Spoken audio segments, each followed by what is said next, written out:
Evening all. Thanks for joining in another Essential RC live stream. This one I thought I'd do something a bit different again, so using Digital Combat Simulator, which is this amazing flying sim for desktop PC, and I've just bought the Spitfire Mark IX. So this isn't an arcade game style simulator. You really do have to learn how to use it properly. So I'm going to go through a number of training sessions, and that starts with learning how to start it up from a cold start. So that's the first thing I'm going to do, and then hopefully if I do that successfully, then proceed to takeoff, landing, and using some of the weapons as well. So I hope you'll enjoy my experience of learning how to do this. Now, DCS, Digital Combat Simulator, is very good at the teaching that it does, allowing you to learn how to use these different things. I've done it a bit on the A10 and on various other jet aircraft, but I want to do it on the Spitfire because I had a new Spitfire model recently from Avios, Hobby King, their Spitfire, and I'd like to learn more about the Spitfire. So here we go. So I'm going to have to put on my Oculus Rift goggles. This is going to be in VR, so you're going to see me looking around the cockpit and operating the different controls, rather than just a static view, which I think is a lot more interesting. So before I do that, let me just pop back to chat and see who we've got on chat at the moment. So Mark S, John Fowden, how are you doing, John? Chris Sheed, Fernando Brito, everybody saying hi and all being very friendly. That's all very nice. Let's do that. Okay, so let's bring up DCS. So excuse me if I'm going to look out of the goggles occasionally, but let's get this show on the road. So you can see I've gone into the DCS menu for Spitfire Mark IX, specifically all of the training that I can select from. So I'm going to start at the top and work my way down. But we'll start with engine start procedure, taxi and takeoff, landing, and then aerial gunnery. I mean, it's worth learning all these things before I leap into doing missions and into all those types of scenarios. So here we go. Let's load up this first one. So let me know on chat if the sound is okay, if it needs to be tweaked. I don't like to assume. There's no sound on the game at the moment. So here we go.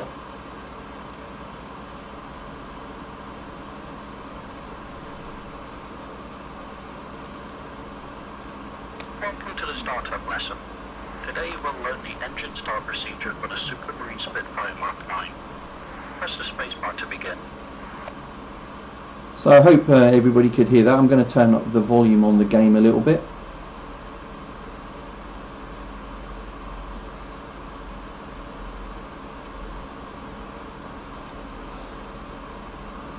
Okay, just check the view is okay for you. Looks good. You're not. I'm looking at a higher and a lower version of this, but if I look in the sense, so I'm looking around the cockpit. Let's just move back to the game, so you can see the control column and the throttle. Those I do know about. But let's take an exterior look at the exterior. So it's a beautiful thing, isn't it, the Spitfire? And it's of course had such a huge role to play in the Battle of Britain and defending this great country. But I think it's just going to be great to understand a bit better how it works and how to fly it, because I fly radio control models, but I'm of course holding a transmitter in my hand like this. And that's, you know, nothing like flying the real thing. It might look like the real thing, but it's not like flying the real thing. So, back into the cockpit.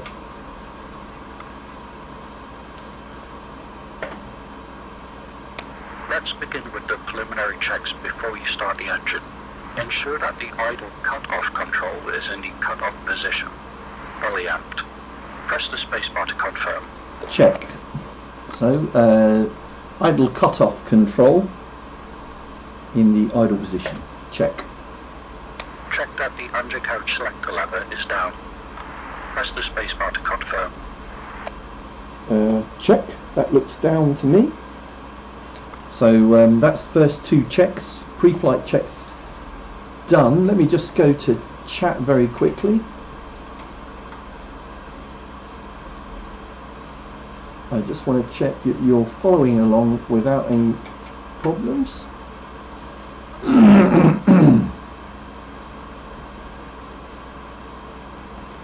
Sound is good. Moira, thank you very much. Much appreciated. Greetings from Ireland. Wow, you know what I love?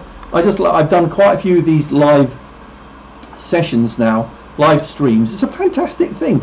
It's made me appreciate that even though I've got over 203,000 subscribers now on the Essential RC channel, that they are really from all over the place. Got people, what have we got from Poland, Slovakia, Ireland, Central California. What? This, I know, it just blows me away every time I do this, and people tuning in from all over the planet. It's fantastic. So thank you very much for that as well, for sparing time to join me. So back to DCS. So we're in the Spitfire Mark IX pilot. If you just cockpit, if you've just tuned in, I am a pilot sitting in the seat of a Mark IX Spitfire. So some of the controls might be familiar to you. Our altimeter, and we've got an engine RPM, the top right, but other things I don't know about. I know a bit about aircraft, you know. So for example, we've got the oops, let me just do that. So rudder, you know, that's how I move the rudder. I haven't got pedals, so I've got a stick to do that on, and a few other things. But let's carry on with the lesson. Ensure that the drop tank's fuel cock is set to the off position, fully forward. Press the spacebar to confirm. So I can zoom in on the individual things he's talking about. So what was he talking about? He was talking about the drop tank's fuel cock. So I assume there are drop tanks on this Spitfire where I can take reserves of fuel, and that is in the off position. That's what he's telling me I need to have. So I've got that. Good. Let's move on. Check that the main tank's fuel cock is set to the off position. Main Press tanks. the spacebar to confirm. So the main tanks are obviously within the fuselage or the wings. I'm actually not sure. I presume they're in the fuselage, probably behind me, to balance out the weight of the Merlin engine that's in front of me. That's in the, looks to be in the off position, I would say. Yep, that looks good. Let's carry on. We'll now test the operation of the flying controls. Let's begin with a rudder check. Okay. Look back at the tail of the aircraft and check the rudder pedals for full movement. Ensure that the rudder is moving freely. Use num 4 or num 6 keys to look back if you're not using track IR or a mouse. In order to move the rudder pedals, press the Z and X keys or move your rudder axis. So the rudder is controlled by the pilot with these kind of stirrups, pedals down here. But if I go to an external view, you can see the rudder moving. That's good. You can hear it moving behind me.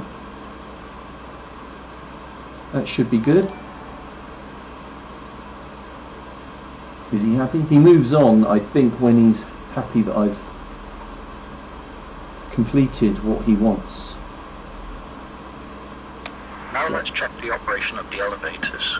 Move the control stick fully forward and fully amped. So elevators, which control our pitch forwards and backwards on the stick here in front of me. If I go to the external view, that would take me up. That's pulling the stick back. And if I want to go down or dive, then I do that. Check the operation of the right aileron. Watch the right aileron and move your control stick fully left and right. Okay, so if you didn't know, the ailerons control our roll, so whether we go left, roll left or right. So he's saying the right aileron, which is over my right shoulder, so I would, that's up and down on that right aileron. Now check the operation of the left aileron. Keep an eye on the left aileron as you move your control stick fully left and right.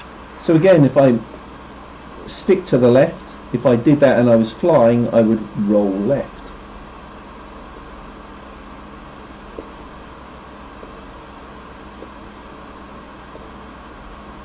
Ensure that both magneto ignition switches are set to the off position. Okay. Press the spacebar to confirm.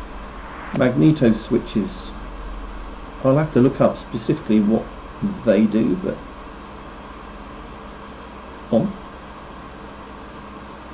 Oh, off. Sorry, I need to listen.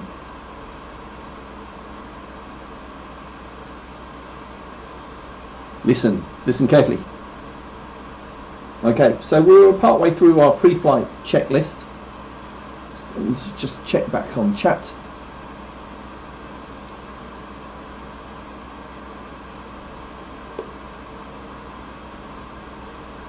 Looks like we got a few people from Ireland then having a chat. Moira and Paul, thanks for joining us.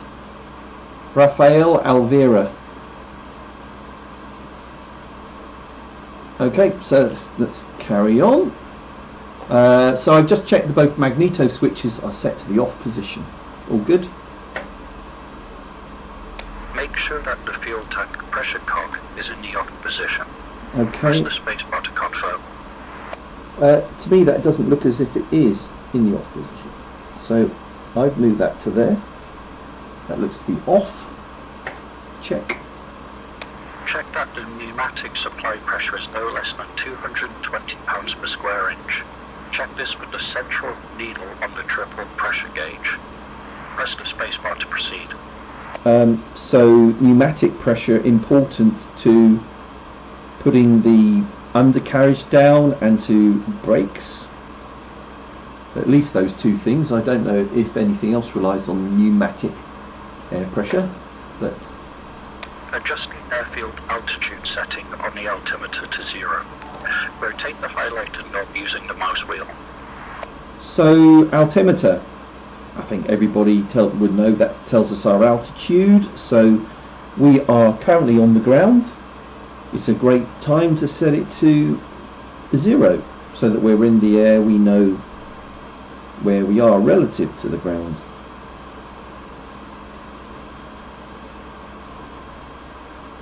We'll now check the operation of the flaps.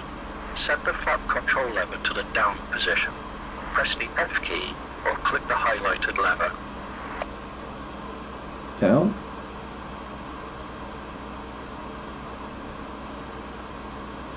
Look to the right and left and ensure that both mechanical flap indicators are up. These are located on the wings. Press the spacebar to confirm.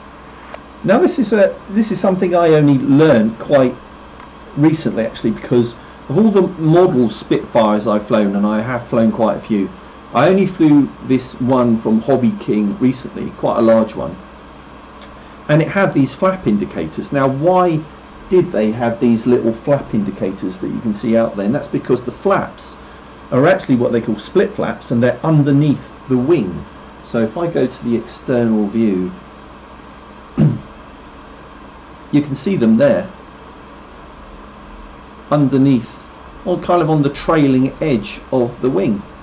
So the pilot, when he's flying along or taxiing out, would not know whether the flaps are up or down for definite unless he had this flap indicator on top of the wing telling him.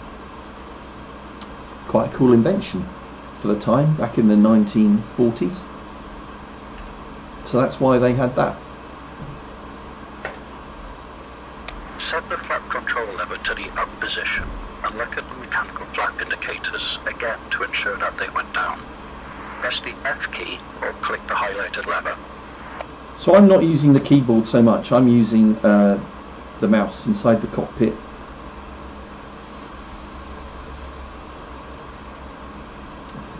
Make sure that the sliding hood operates properly. Close the hood and then open it. Press left Ctrl plus C to close the hood and left Shift plus C to open the hood, or click the highlighted element. Now the interesting thing just before we move on to the canopy is that the flaps were obviously pneumatic. I didn't know that because you could hear the air.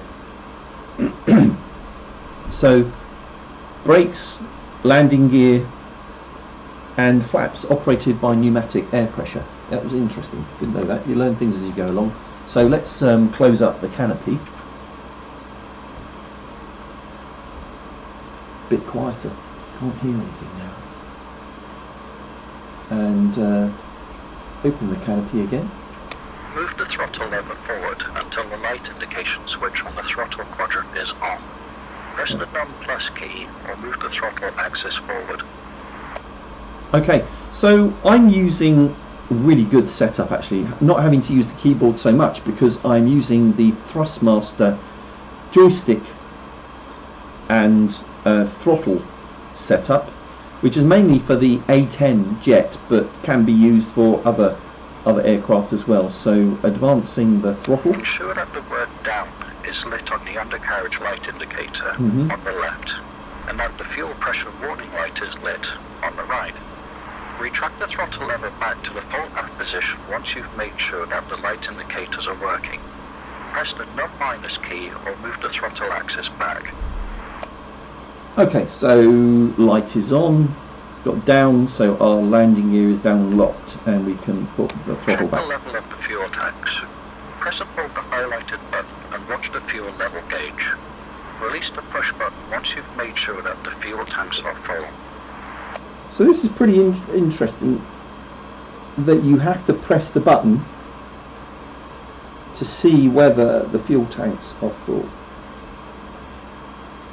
So all gunnery checks are now done. Now we're ready to start the engine. Okay. Press the spacebar to proceed. So pre-flight checks, pre-engine start checks done.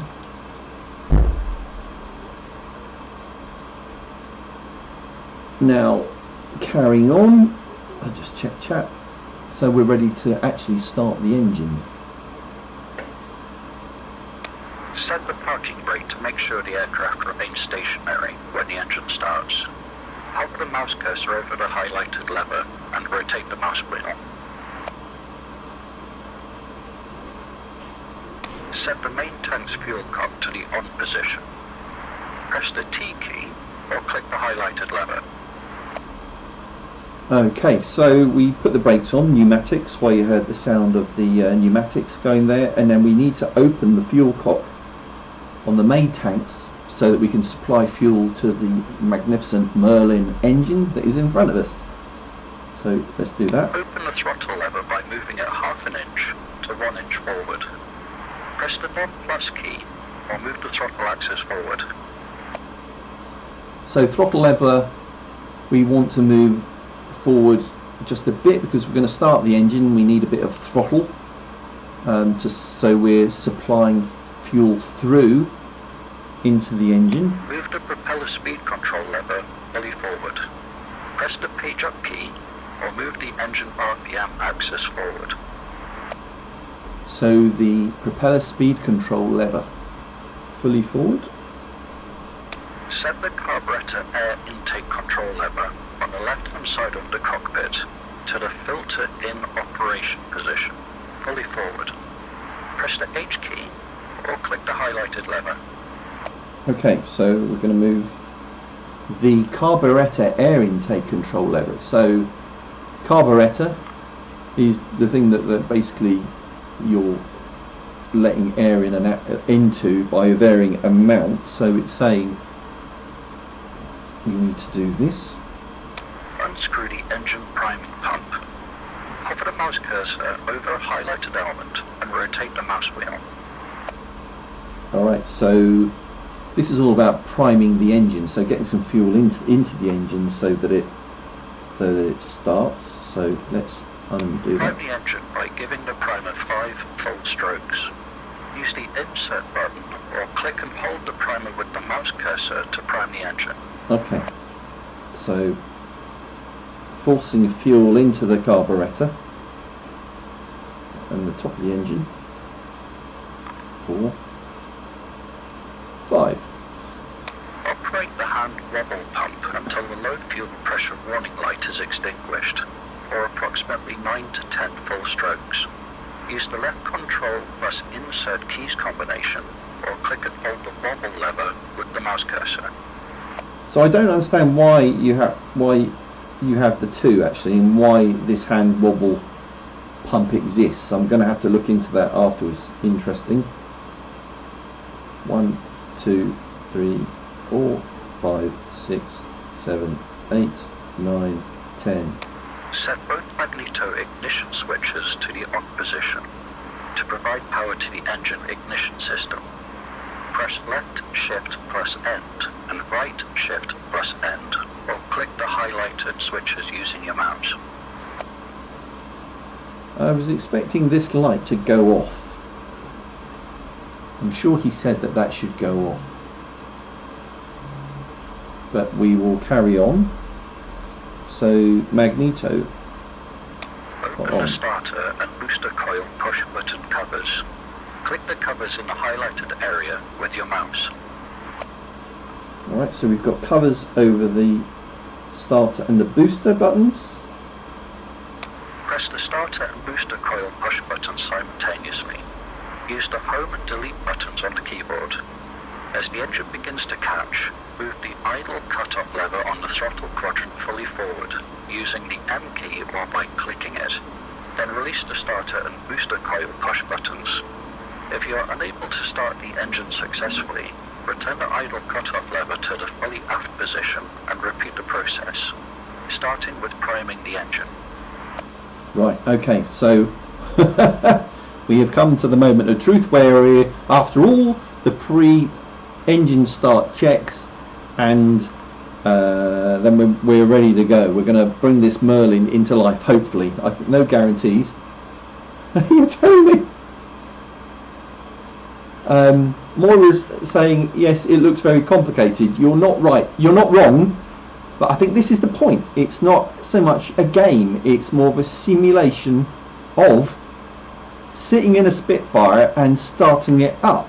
You know, this is what a pilot would have to do. So you can go out there and you can get games where you can fly a Spitfire around and shoot things down, but this is more about simulating that. So we're ready to go. I'd advanced that, hadn't I? So I put the starter and the booster on 2 buttons actually, because I knew I was going to have to press them simultaneously. I think there's a problem where it hasn't said start the fuel pump.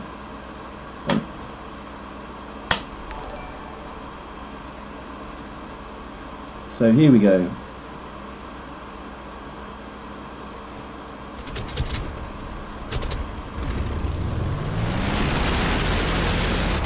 Whoa! Good start.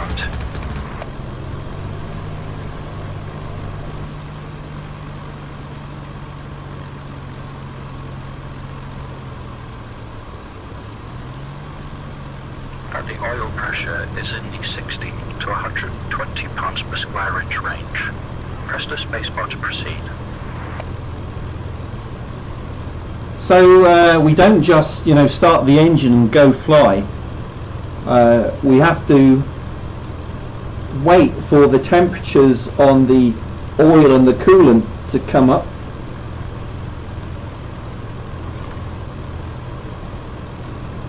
So it's saying on the oil temperature, and that's coming up. It's at 20 degrees. He's saying in the 60 to 120 degrees range. Really? Oil temp. Boost oil temp. Coolant temp. Radiator. That can't be right. Oil pressure. That's temperature. Pressure. Where's pressure then? Oh, there. Sorry, I'm being stupid. So it's it's about 100. And he's saying, so we're good. I was looking at the wrong thing. I was looking at the dials. Okay, spacebar. Close the starter and booster coil push button covers. Click the covers in the highlighted area with your mouse. Screw down the prime pump. Hover the mouse cursor over the highlighted element. Look at the engine speed indicator and adjust the throttle to run the engine at about 1000 to 1200 RPM. Continue to idle the engine at 1000 to 1200 RPM until it warms up to at least 20 degrees Celsius oil temperature on the left gauge in the highlighted area and 60 degrees Celsius coolant temperature on the right gauge. Okay, so our oil temperature's well over 20. Our coolant is... This concludes the engine start lesson. Brilliant. Well done. Press the spacebar to end the lesson.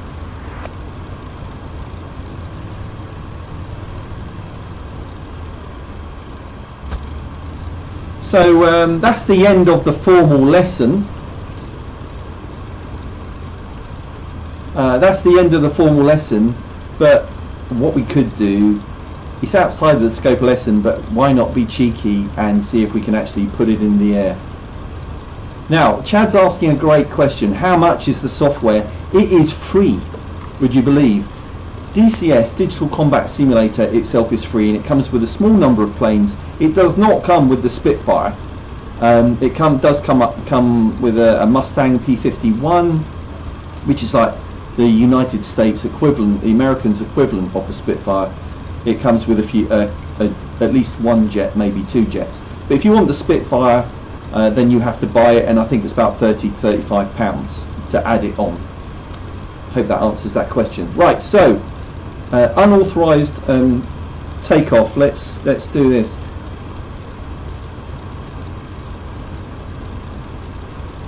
Does it? Horizontal gauge looks out. Yeah, I think you're right. So this, I don't think it's easy. I'm going to do this from an external view. I'm going to close the canopy while I don't have to think about anything. And the runway is across to my left. It's quite interesting how at the time the hangars you see are these brick structures in front of me, and they're covered in grass, and that's to obviously hide them from enemy aircraft overhead, you know, that might fly over. So now look, this is the first time I've done this, so don't expect miracles. They're my flaps. I was just testing my flaps. Rudder.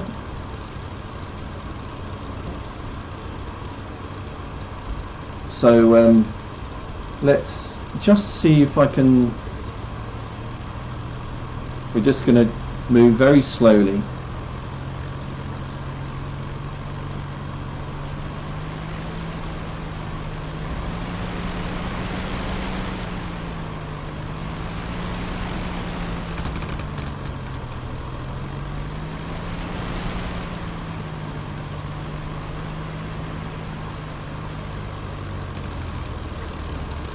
Alright, so I'm pointing in the vaguely the right direction. So I straighten up my rudder. Hope nobody's in a rush. But this is, you know, there aren't many Spitfires in operation. So. Can I just check one thing?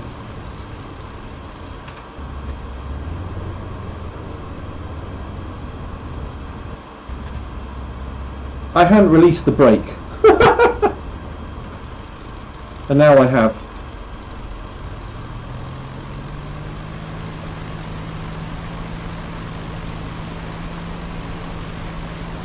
Oh! Slowly, slowly. Oh my word, where am I going? Right, I'm going to do this from the cockpit view. Oh my word. brakes. So what we've learned here is that taxiing is not very easy. So you know, all I'm going to do, what do you reckon if I just take off from the grass? Shall I just try that? I'm not going to go for the runway, I'm going to take off from the grass. So brakes are off. Brakes are off. I love how the sounds are different from that Merlin engine when you're in the cockpit as opposed to outside. But I'm gonna take off. I'm just gonna turn a little bit.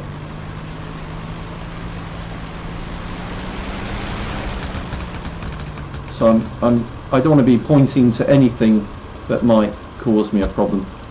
Right, okay. Why am I still turning?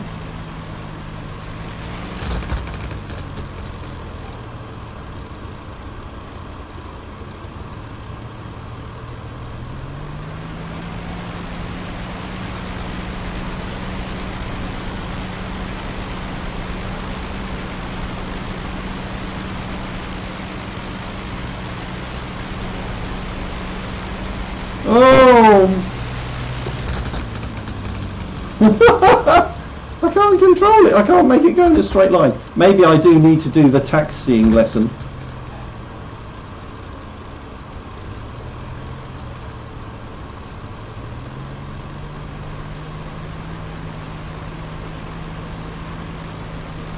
Come on, go in a straight line.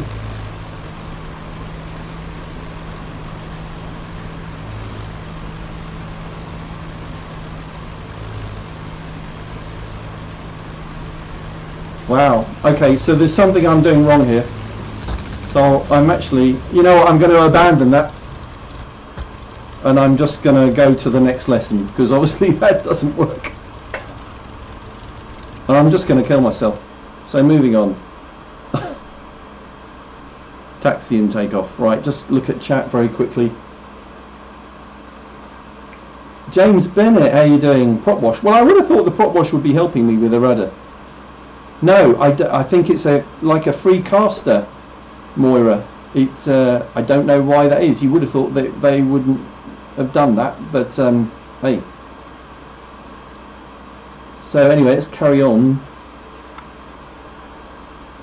I hope we don't have to go through the engine start procedure again. Surely not.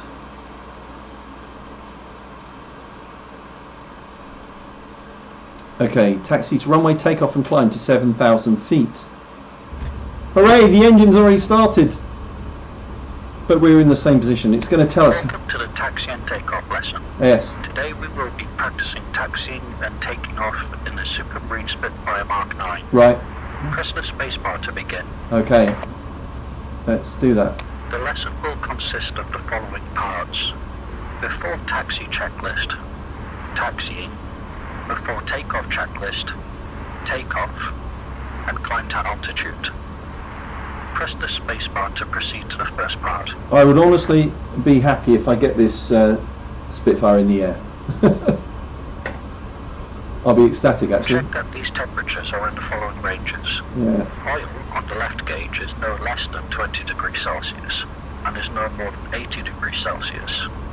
The coolant on the right gauge is no less than 60 degrees Celsius and is no more than 120 degrees Celsius.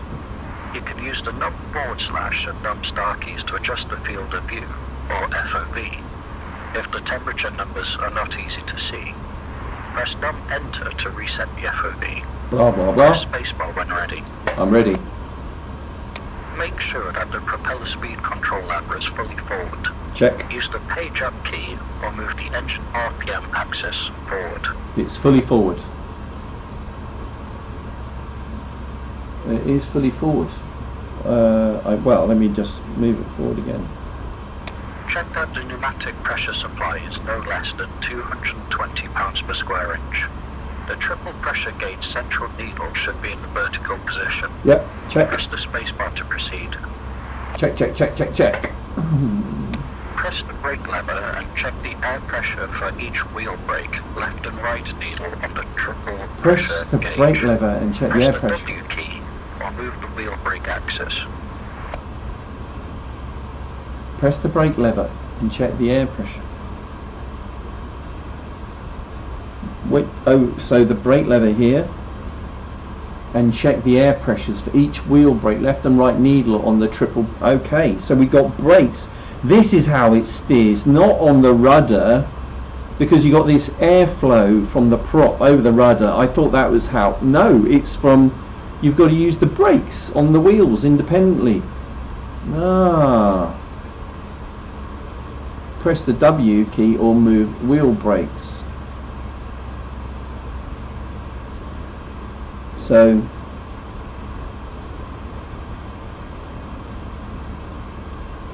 holding the brakes down, increase the throttle to 1,800 RPM in order to check brake effectiveness. Monitor RPM on the engine speed indicator highlighted. Blimey. Press the nut plus key carefully or move the throttle axis while holding the brake down. Holding the brakes down, increase the throttle to 1,800 RPM in order to check brake effectiveness. Alright, so brakes here.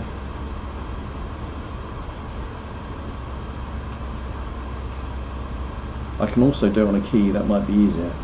Raise the RPMs to 1,800.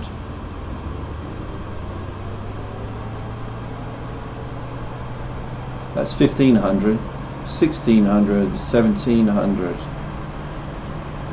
1,800. Brakes checked. Pull back the throttle lever to the idle position. Open the canopy for better visibility while taxiing. Press the left shift plus C combination or left click the highlighted area. You are now ready to taxi. We'll use approximately 1,500 RPM to start moving from a standstill. Once in motion, the throttle lever should be set to the idle to maintain the same taxi speed. To execute turns on the ground, press and hold the wheel brake lever on your flight control stick, while simultaneously giving rudder input in the direction of the desired turn. This will apply brake pressure to the corresponding main wheel and allow you to turn. In order to use the rudder pedals, press Z to turn left, and X to turn right, or use the rudder axis. Press the spacebar to proceed.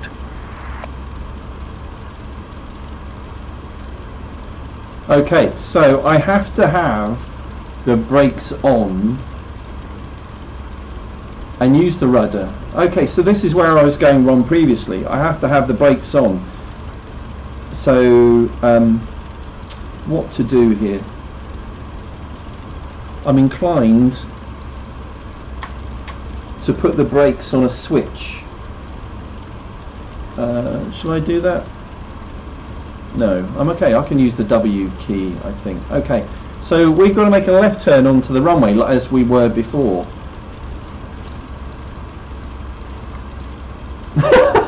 Moira, I think the thing is they would be well trained in how to do this. This is literally the first time I've sat in a Spitfire and done this. So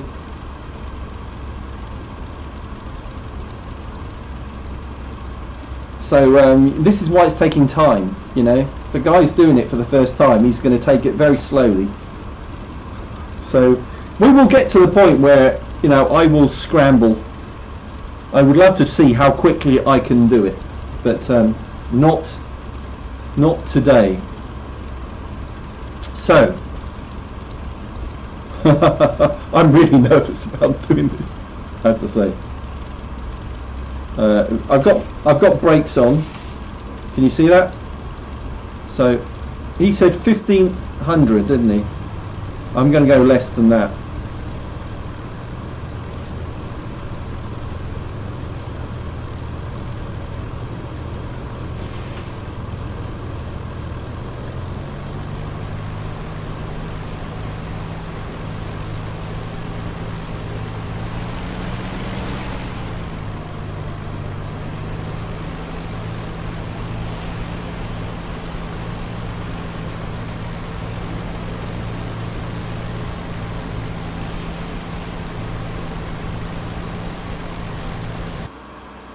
Oh. What? What's it moaning about? Oh, you did not complete the lesson. Oh, come on, I didn't even get a chance. Did I take too long? That's a bit annoying. So there's a time limit. Right, I've just got to do it again, but be quicker. Okay. Sorry about that. Am I being too cautious? I didn't think so.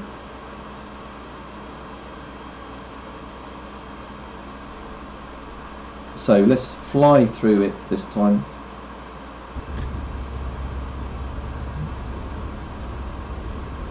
Come on, come on, come on, hurry up. To the taxi and takeoff yes, yes, yes. The lesson will consist of check that these temperatures are in the following ranges. They are. Make sure that the propeller speed control lever is fully forward. It is. Use the page up key or move the engine RPM axis forward.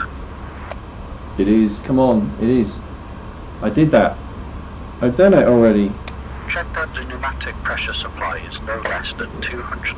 It Press is. the brake lever and check the air pressure for each wheel brake, left and right needle on the triple pressure gauge. Done that. Press the W key or move the wheel brake axis. Done that. I've done it. I've done it 4th time. I've done it. Come on, let's go, man. It's the W key. I've done it. I've done it. I've done it. What else do you want me to do? Oh, yeah.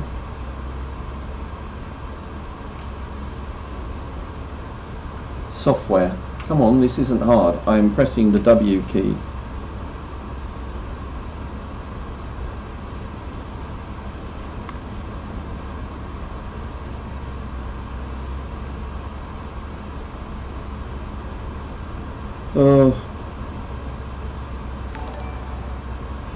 Come on, what am I supposed to, else am I supposed to do here?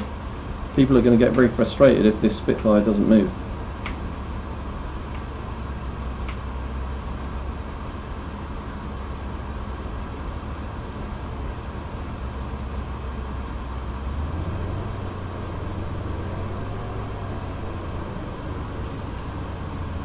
I'm inclined to just go. The guy is being not helping. So let's go to external view.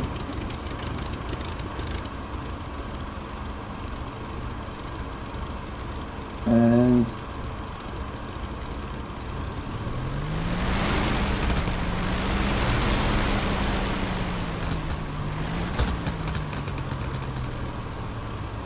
oops.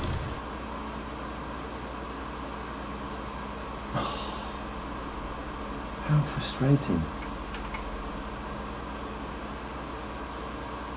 So sorry if you're following along, and so this could 3rd time lucky? Surely. Does anybody spot what I'm doing wrong here? Because I don't think I'm doing anything wrong. Rev up to 1500. At sea it seemed a lot, Digby.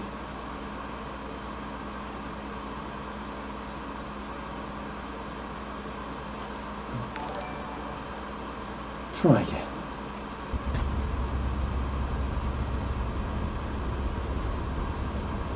Welcome to the taxi and takeoff. Yes. The lesson will consist of the following. Check that these temperatures are in. Yes. Make sure that the propeller speed control lever is fully forward. Use the page up key or move the engine RPM axis forward. Check that the pneumatic pressure supply is no less than 220 pounds per square inch. It is. Press the brake lever and check the air pressure for each wheel brake, left and right needle on the triple pressure gauge. Press the W key or move the wheel brake axis. Holding the brakes down, increase the throttle to 1,800 RPM in order to check brake effectiveness. Yes. Monitor RPM on the engine speed indicator highlighted. Press the non-plus key carefully or move the throttle axis while holding the brake down. Holding the brake down.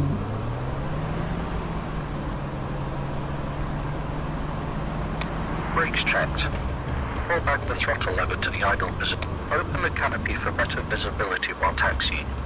Press the left shift plus C combination or You are now ready to taxi. God. We'll use approximately 1,500 RPM to start moving from a standstill.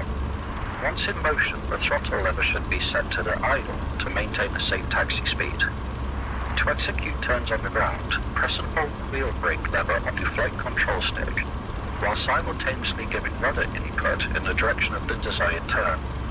This will apply brake pressure to the corresponding main wheel and allow you to turn. Okay, so I'm going to do this from outside, because otherwise I'm just not going to be able to see what's going on. God, this is not easy. So,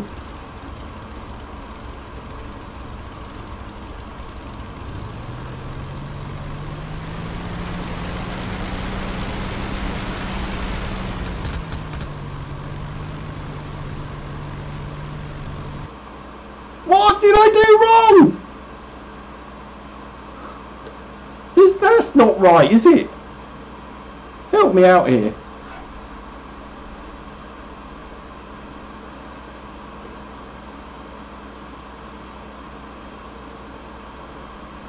Digby's saying you need power to move. Once moving back to idle, add throttle where needed. I did. Screw it, I'm going to move on to the next lesson. I think I'm doing everything right. It can't be that hard.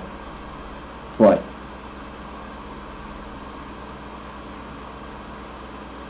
So, escape. Okay, I've learned. I'm pretty sure I'm doing it right. Landing. Let's try landing. Sheesh. Would like to actually be in the air, you know.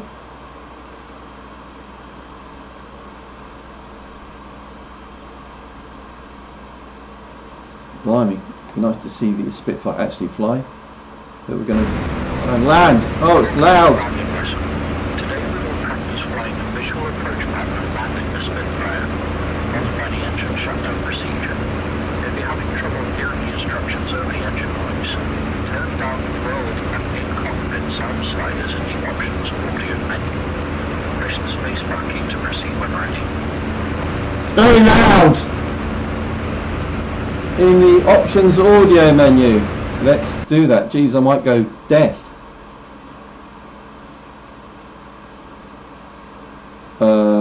In cockpit. Flippin' heck. I mean, did they really put up with that, it being that loud? Let's turn them down to 50. I don't want to deafen anybody doing that.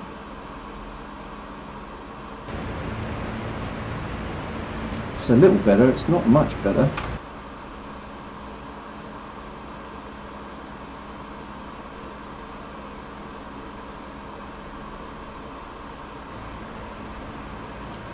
Okay.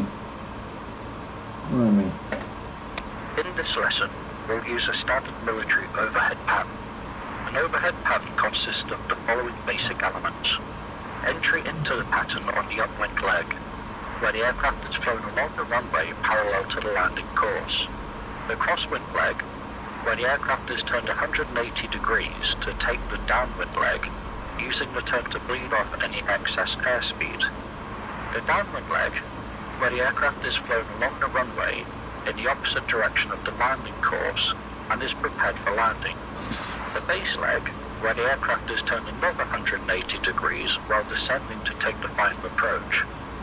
The final approach, where the aircraft is flown down a steady glide path past the runway threshold to the touchdown point. Press the spacebar to proceed. Well, I hope it guides me. The length and altitude of the pattern may vary. For this practice mission, we will assume a typical pattern of entry at 1,000 feet above ground level while holding that altitude on the upwind and downwind legs. Base leg descending to 600 feet towards the final approach point. A normal 3 degrees glide slope from the final approach point starting at 600 feet of altitude, 2 nautical miles from the runway.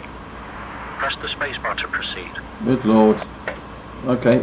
The advantage of the overhead pattern is that it allows you to bleed off any excess airspeed in the crosswind turn before settling down on the downwind leg and dropping the gear and flaps for final approach. Final approach is flown at 100 to 110 miles per hour. press the spacebar key to proceed. That sounds very fast. So I'm doing it above the speed limit on my final approach. Once we enter the pattern, be careful to avoid large throttle movements and handle the controls carefully to maintain control and stable flight. Right. You should see our airfield ahead in the gun-sight reticle. Use num start and num / in order to zoom in and zoom out, and the num enter key to reset the zoom to default value. Press the spacebar key when ready to proceed. The active pause will be turned off and control will be transferred to you. Oh man. So be ready. Alright. I'm ready. I'm flying a Spitfire. Oh!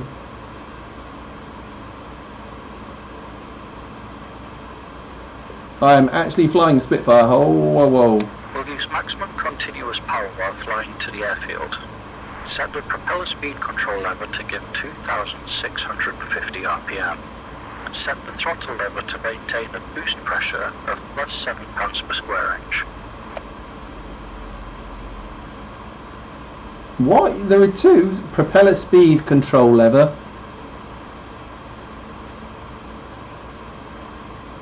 Oh no, this is so complicated.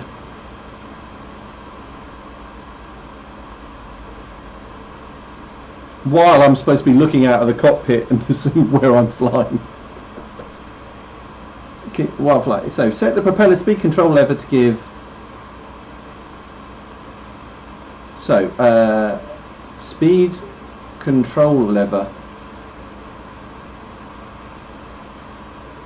Oh, Gordon.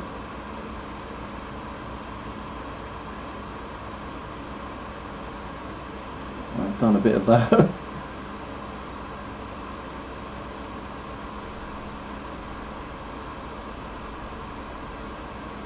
Throttle lever, boost pressure.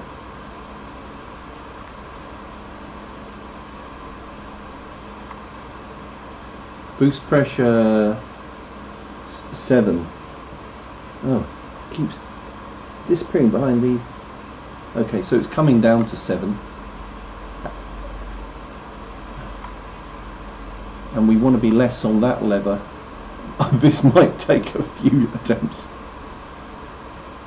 While I'm trying to fly the thing, I'm supposed to change these levers. I'm all over the place. There's the airfield. Is it coming down to 2,650? It's gone a bit below that. Can you tell I'm not a natural pilot? Whoa! I might be inclined to just ignore all his instructions and just try and land, just for amusement. But we'll do a flyover.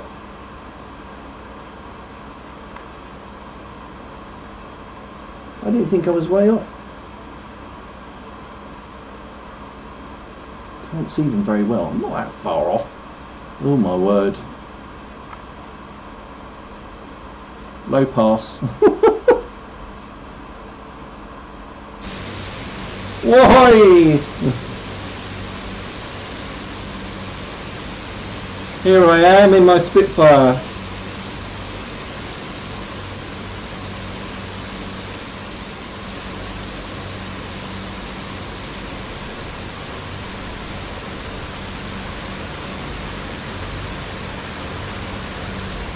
So I think I'm going to practice a lot in my spare time because this is painfully slow, but I am actually going to try and land. So I'm going to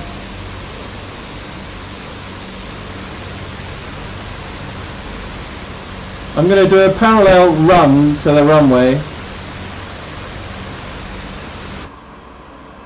Runway over there. I am just going to land this thing. I mean, how hard can it be? So I'm going to fly out to the coastline, throttle back, flaps, and see if I can land this thing.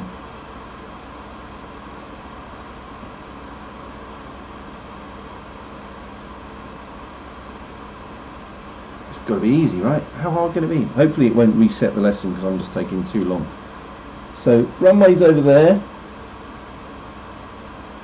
So So I'm just going to fly about another minute out this way. I'm pressing the fire trigger. There are no ammo on board. That's a shame. Alright, we're almost ready to make a turn. So we're making a turn.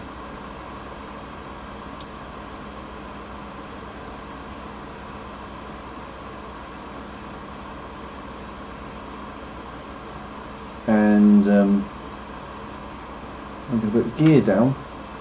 God, I hope I can. Gear down. Gear down! Oh, what? What? How hard can that be? I want to put the gear down. Landing gear. Brilliant. How do you put the landing gear down?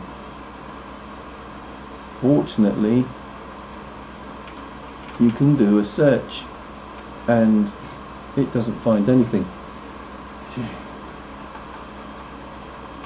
Is this not like pressing a button? Or is it? It's not that easy. We didn't. Well, he's not going to tell us that bit yet, is he? I don't know what to do. Might have to do a crash landing. Oh no! Get down! Oops! What am I doing? Where am I going? I'm very high. Flaps.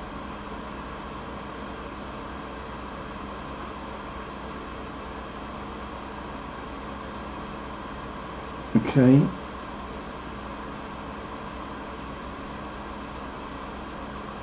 Looks good. Looking good so far. I'm going to go over here and then I'll make a final turn.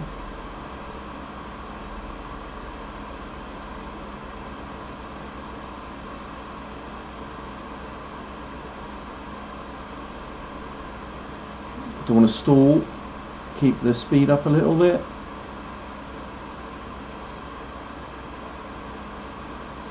Spitfire's notoriously bad for tip stall.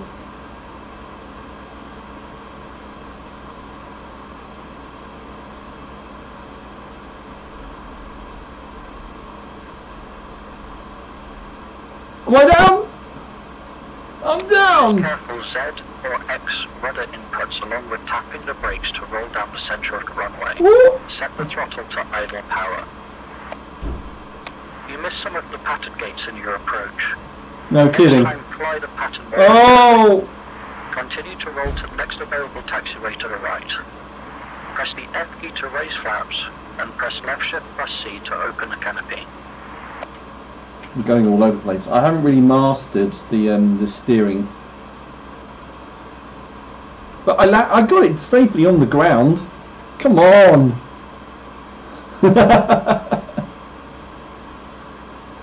I got it on the ground. Brilliant.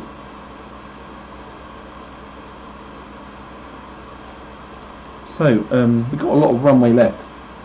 I'm just going to try. I am moving.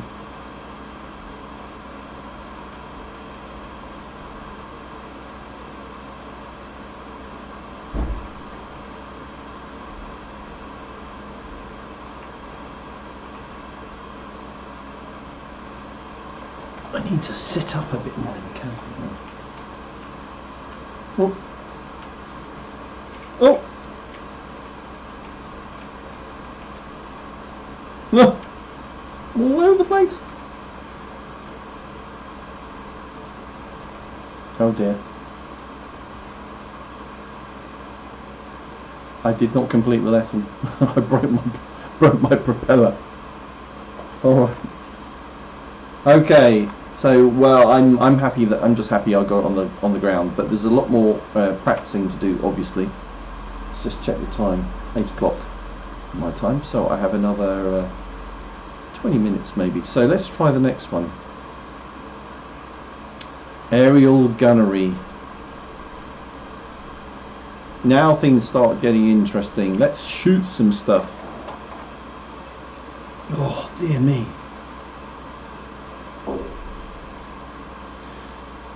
Quite warm inside this Spitfire cockpit. Okay, so begin. Welcome to the aerial gunnery lesson. Thank you. Today we will learn how to use the Mark II reflector gun sight and conduct target practice in the Supermarine Spitfire Mark IX. Right. Press the spacebar to begin. The gun sight is right in front of me, I assume. The Supermarine Spitfire Mark IX has a Mark II reflector gun sight mounted on a bracket above the instrument panel. Press the spacebar to continue. Reflector gun sight, right. The gun sight switch is installed on the panel below the gun sight bracket. Turn on the gun sight by clicking the highlighted switch. If you don't have a track IR device, you can move the pilot's head to the left by pressing the right shift, right control and up. The light can be varied to suit conditions by rotating the dimmer switch knob.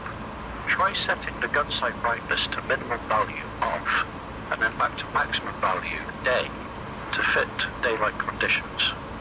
Hover the mouse cursor over the highlighted knob and rotate it using the mouse wheel.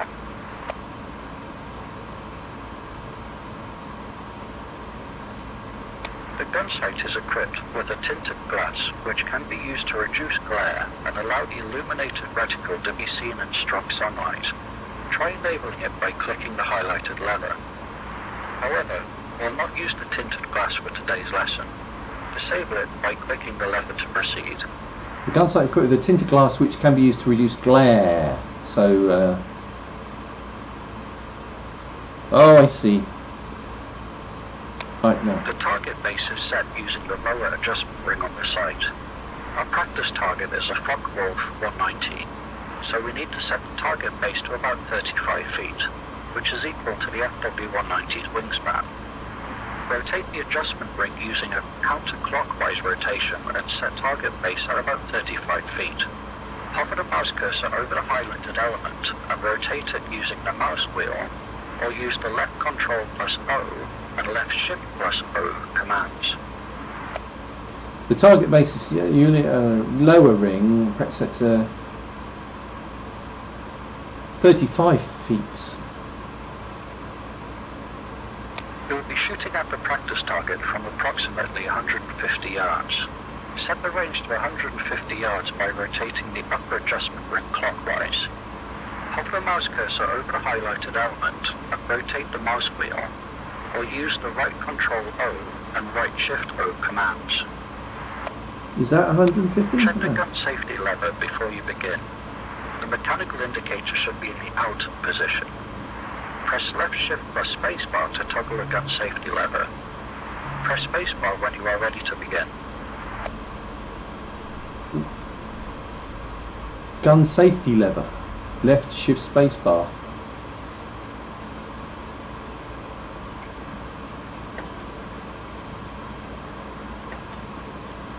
I can't see it. That should be it.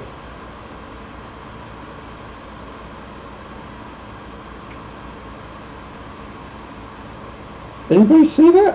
Why didn't it highlight it?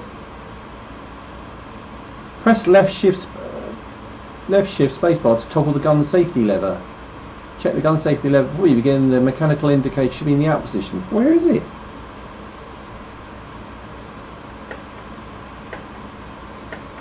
I don't see anything moving.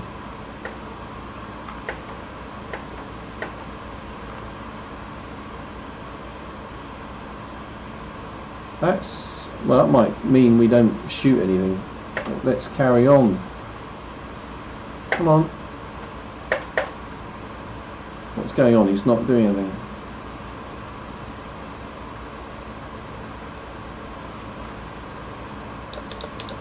Oh, come on.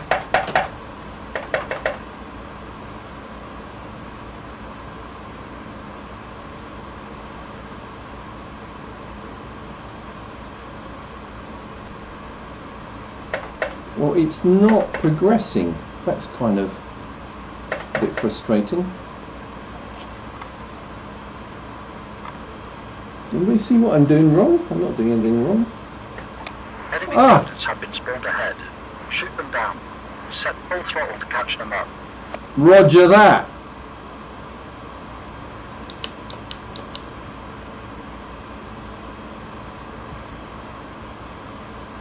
Let's shoot some bad guys. Come on.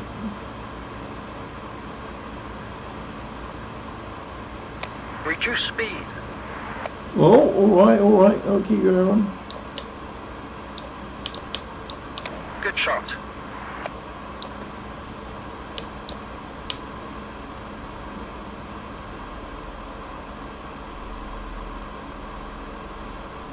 Not the smoothest of flying.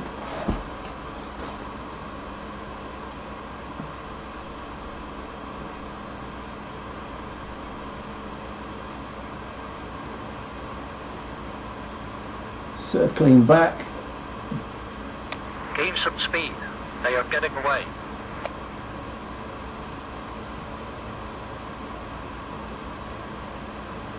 Oh.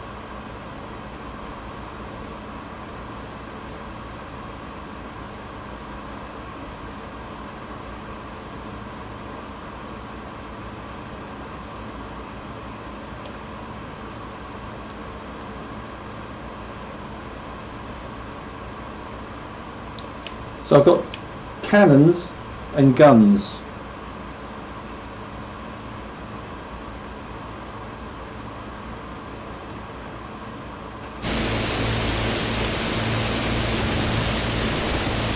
Woo! Where are they gone? Oh, they're over there. Come on, let's go.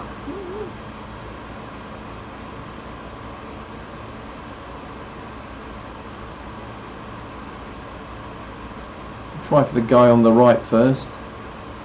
Just give me a range, 0.5 nautical miles, 0.4, 0.3. We're going to slow up a little bit.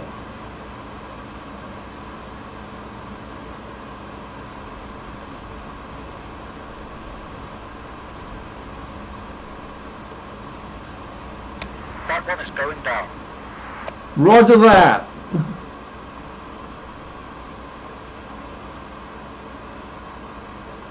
Woohoo! Where's he gone? I've lost him.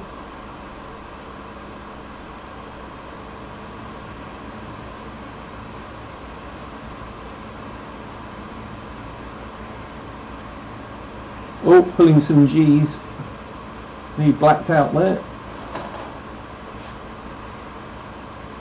Anybody see the bad guy?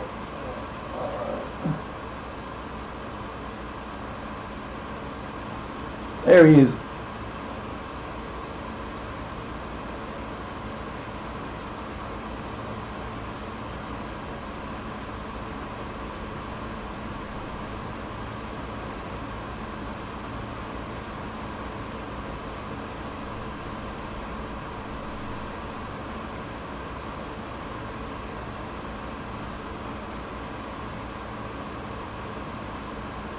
Well, 1.7 nautical miles. I don't think they had these labels like telling me what that it's an FW190 D9 and its range. I don't think they had that in 1945. Anyway, we're closing in. Let's throttle back. Reduce some airspeed. Be nice if I just cruised up behind him.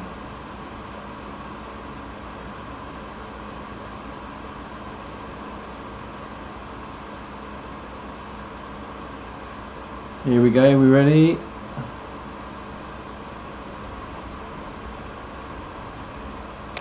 Nice hits.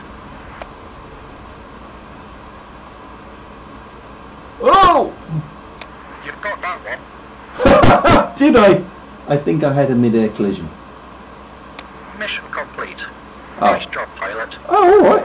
Press the spacebar to end the mission. Unfortunately, I'm in a dead stick situation.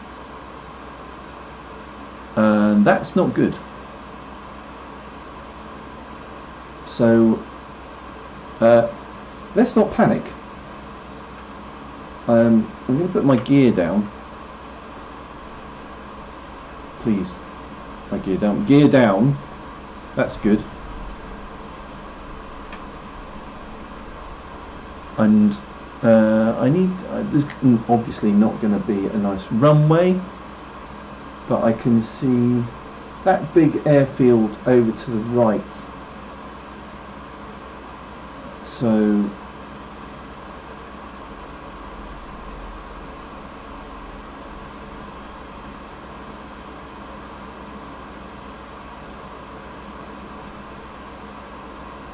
and I'm assuming I'm going to glide quite a long way,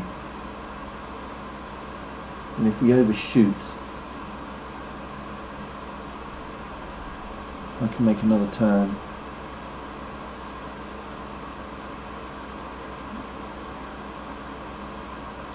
So I had a mid-air collision with an FW190 and my Merlin engine is out. Don't think they did mid-air starts back in the day.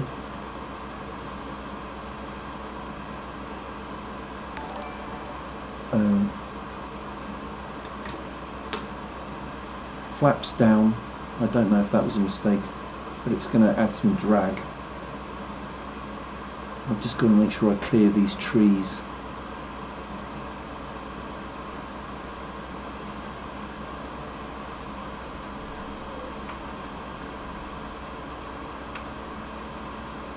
Which looks like I can do.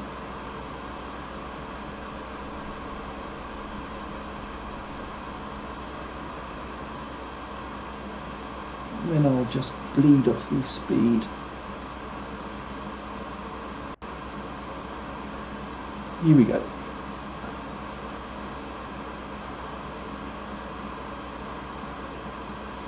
Through the gap in the trees.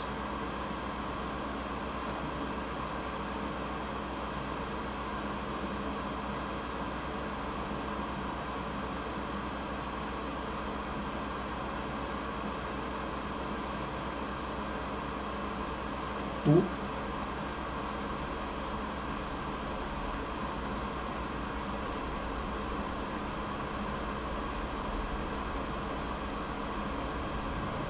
Whoa, whoa, whoa, whoa, whoa! Oh dear God.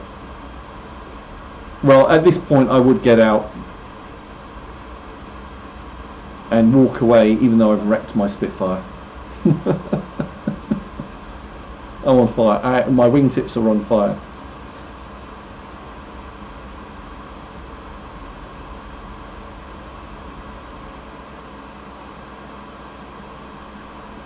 So, fire is now out. So, I hope you enjoyed that. I think that's it for this evening. So, what did I do? I didn't quite get it in the air, but I did the engine start. 10 out of 10 for a landing. I don't think so. It was a dead stick situation, so not that bad. So, thanks for watching along. I will do a lot more practice in my spare time. Should have kept the gears up for real. I would like to. It would have been nice if I was nearly on my. I think I need to do the whole taxiing thing. Learn how to taxi on the ground with the rudder and the brakes. It's not as easy as it seems. Can I fly real planes? Are you joking, Thomas? No. Not what, full size? No. Radio control planes? Yes. No. So there you go. So that's it. That's the end for today. The end of this live stream. Hope you've enjoyed. Oh yeah, I wouldn't have flipped, but then I wouldn't have been able to get it back in the air again. Good point. Inoculable MT. So that's it. I will bid you farewell. Thanks for tuning in. If you're not already subscribed to the Essential RC YouTube channel, you may want to do that. This channel only survives with the with your support. So if anybody feels generous enough to make a donation via a super chat, YouTube super chat, you can do that via the $ at the bottom of the window. I will leave the stream running for the next 5 minutes or so. So you may do that if you feel so inclined. Otherwise, please leave feedback subscribe, and I will be back for another live stream flying the Spitfire jets and doing other stuff in the very near future. But thanks for watching this one. See you next time.